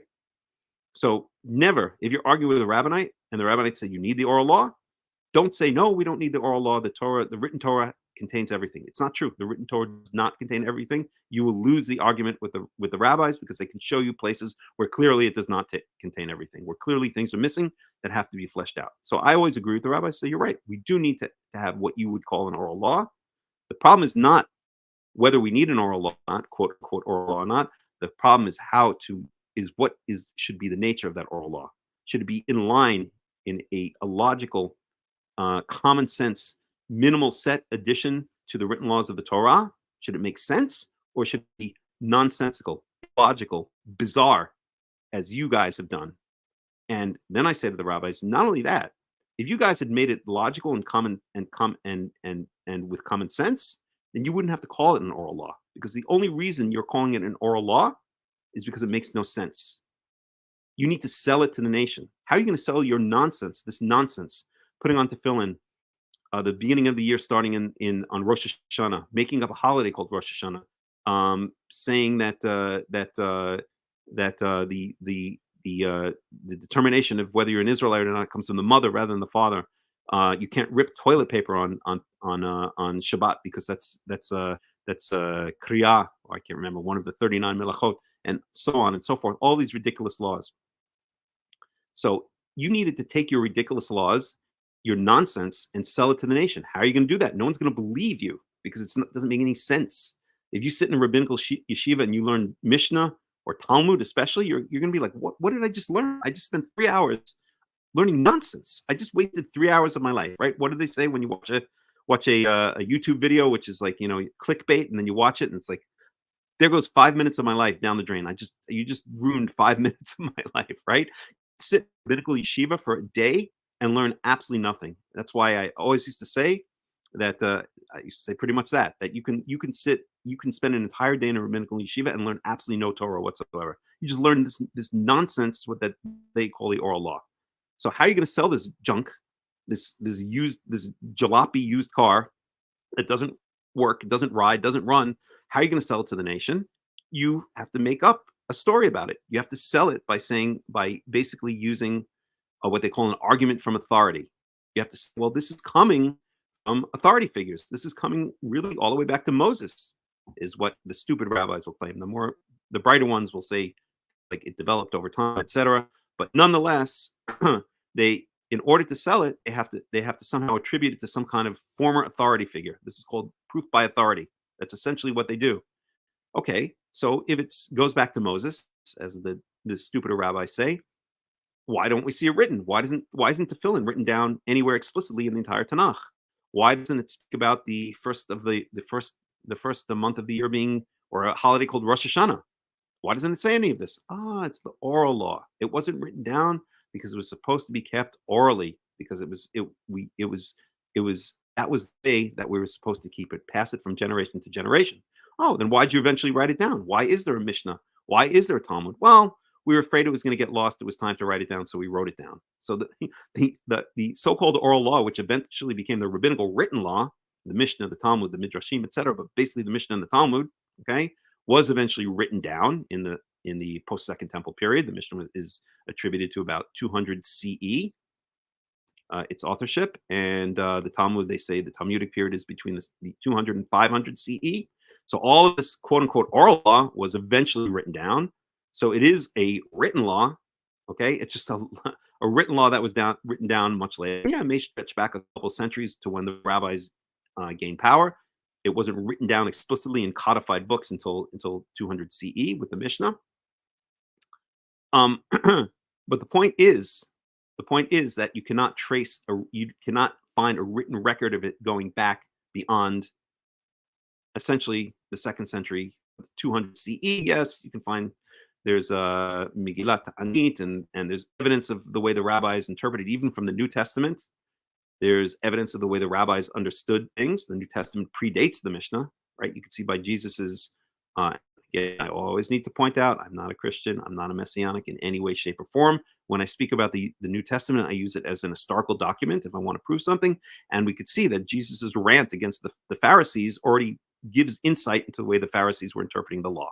Okay, they tied on cumin, they tied on mint, etc., in this hyper legalistic way.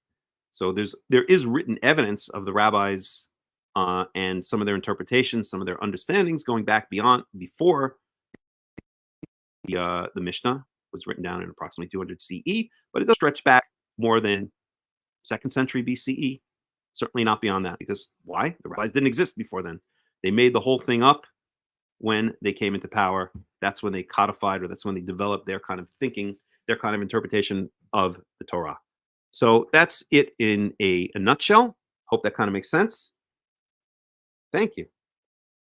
Thank you, Marianne. That means a lot to me. It really does. Oh my God.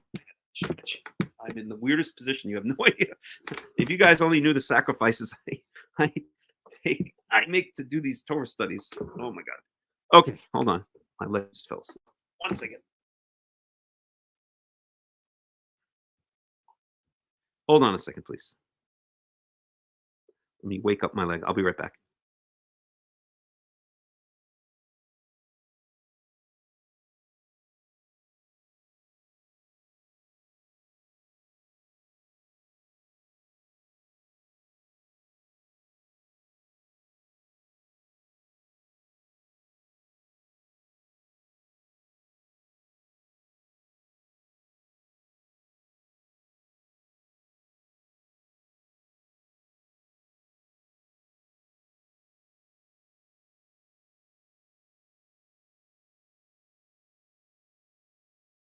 Okay, hopefully my leg woke up.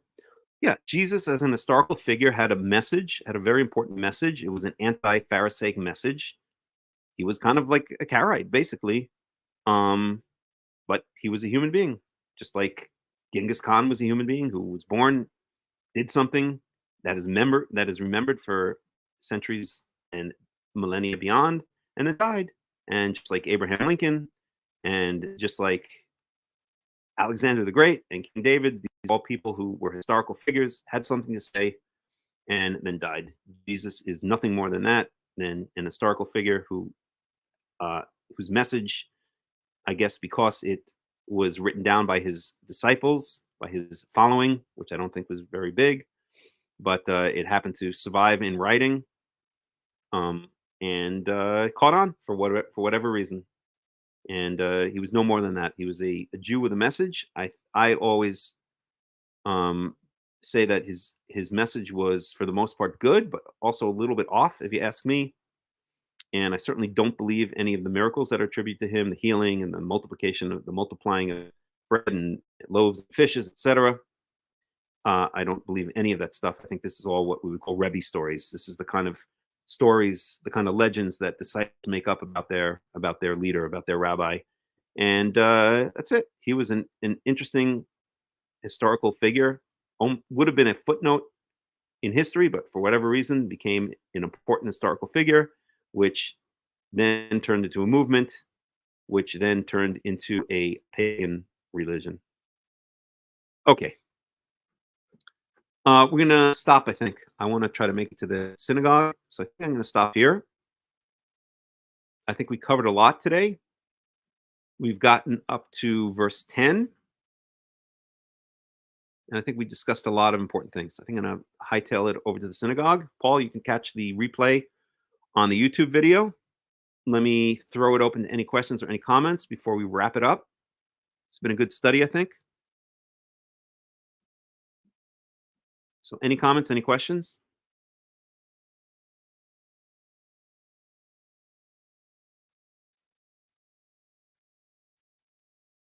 So remember, argue with if you are a Karaite arguing with the Rabbinites, do it in a smart way. Don't be like the dumb Karaites who say, "Oh, there can't be an oral law." Okay, you have to understand what the rabbis are really trying to say when they try to sell this idea of oral law. They're trying to sell their bizarre interpretations, their off-center, their off-base interpretations by using a appeal to authority. And so that's why they call it an oral law. They want to say it's been passed down from times of yore. And so we can't prove it. It doesn't make any sense logically. So we've got to appeal to, we've got to sell this used car in a different way. It's almost like if you have a junk, like an old, I don't know, 1997 Toyota Camry or something like that with 250,000 miles on it, and you're a used car salesman and you want to sell this piece of junk to somebody. If you say, "Oh, it was once owned by Sean Connery," then that's basically what the rabbis do when they try to sell their junk to the nation of Israel. Appeal to authority. Okay, let's wrap it up here. Thank you all for joining me. This has been a very good and interesting study. We'll continue next week with Leviticus chapter 18. And I will keep you updated on progress towards the first World Alliance of Qara'im community here in Israel when a final decision has been made. And then we'll move hopefully into the phase of, hey, build it and they shall come. Let's see where it all goes. Be'ezrat Yahweh. And let's hope that the war doesn't break out here in the north that throws a monkey wrench into the plans. We'll see what happens. All right, everybody. Shavua Tov, Shabbat Shalom, wherever you are in the world. And we'll pick it up again next week. I'm not going to go out with any music because I want to run over to the synagogue. So thank you all for joining me. Wish you guys all a good Shabbos and a Shavua Tov. And see you all again soon. Bye-bye.